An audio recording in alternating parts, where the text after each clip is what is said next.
Não, cara, quando você vira candidato, fudeu, né? Cara, por que você fez isso, cara? Sério mesmo. Assim, porque, ó, veja, lá no começo, você falou várias vezes assim, porra, não quero, em política não vou me candidatar, não vou fazer nada disso, aí o caralho. Daí tu virou ministro, e eu entendo por que você virou ministro. Você acabou de explicar aqui, inclusive, por que você virou ministro e tudo mais. Mas, cara, agora você tá querendo entrar num jogo que... você vai me desculpar, mas tem gente bem mais... Tem lobos muito mais... Tem gente muito mais filha da puta jogando. É um jogo diferente esse, cara. E assim, é um jogo que, além de colocar um alvo nas tuas costas, ele meio que... Eu sinto que ele descredibiliza um pouco o trabalho que tu fez. Tu não sente isso, cara? Eu acho que as pessoas têm que entender o seguinte, se as pessoas... Desculpa eu ter colocado... Se as pessoas que são corretas, as pessoas são honestas, se a gente não se interessar pela política e não for para mudar o país, então, assim, vai ficar sempre como tá aí. E quem te convenceu, cara? Quem chegou com essa ideia? Eu estava trabalhando no exterior, para ser muito franco para você, e fiquei olhando o Brasil. Aí você vê assim, puxa, nos últimos 2 anos, né, você teve uma tragédia humanitária, que foi a pandemia. Mais de 620 mil vítimas brasileiras. No mundo inteiro, né, uma tragédia, mas aqui no Brasil, 620 mil vítimas. Você vai ficando triste com isso. Você vai vendo as pessoas com dificuldades econômicas, o desemprego está aí, quase 13 milhões de pessoas, sem falar quem está subempregado, com dificuldade. Esse negócio de fila do osso. Começaram a aparecer aquelas notícias de novo de gente caçando lá no sertão lagarto para comer. Então, as coisas assim, tristes. Do outro lado, né, você vê essas decisões lá de Supremo, principalmente, parte do Supremo. Eu respeito o Supremo, acho que tem bons ministros lá.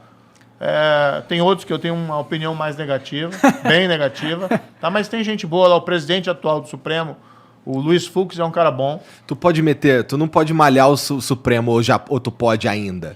Porque daqui a pouco, vamos dizer que tu se torne presidente, tu não pode mais malhar o Supremo, né? Qual que foi a minha opinião? Eu nunca trago isso pro lado pessoal, entendeu? Então, o que aconteceu? Eu fiquei indignado quando tiveram essas anulações.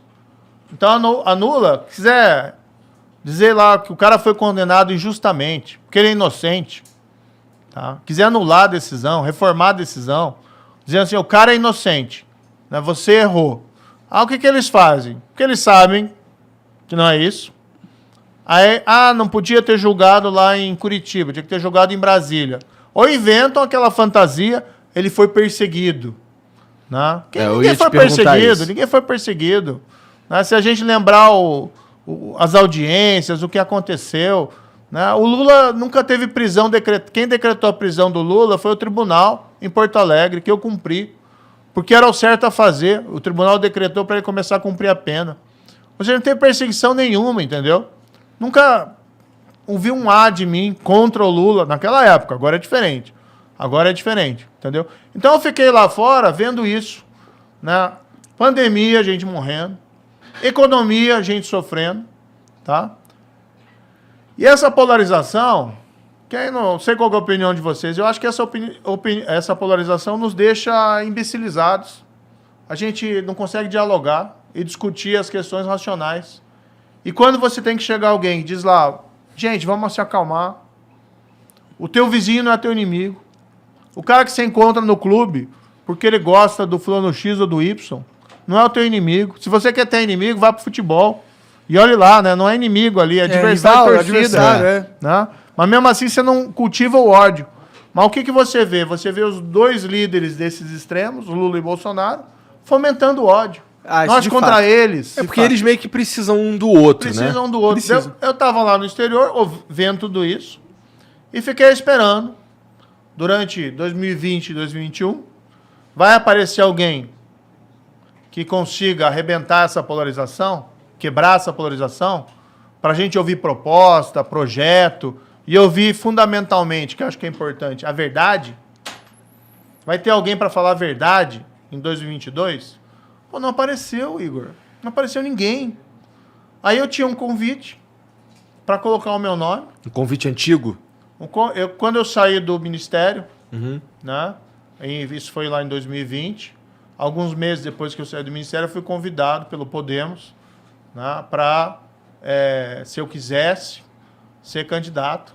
E aí eu falei para eles, olha, não sei se vou ser candidato, eu quero seguir minha vida, eu quero um pouco de paz, tranquilidade, quero trabalhar no setor privado, ficar longe dessa confusão. E fui lá. Mas daí eu fiquei observando aquilo, né? E aí, pô, não apareceu ninguém. Aí eu falei, pô, tem que ir, cara. Tem que ir para... e eu acredito nisso. A gente tem que quebrar essa polarização. Isso não é um trabalho para mim, não é um trabalho para o Podemos, não é um trabalho só para os partidos políticos. Tem que ser um trabalho nosso, de todo mundo.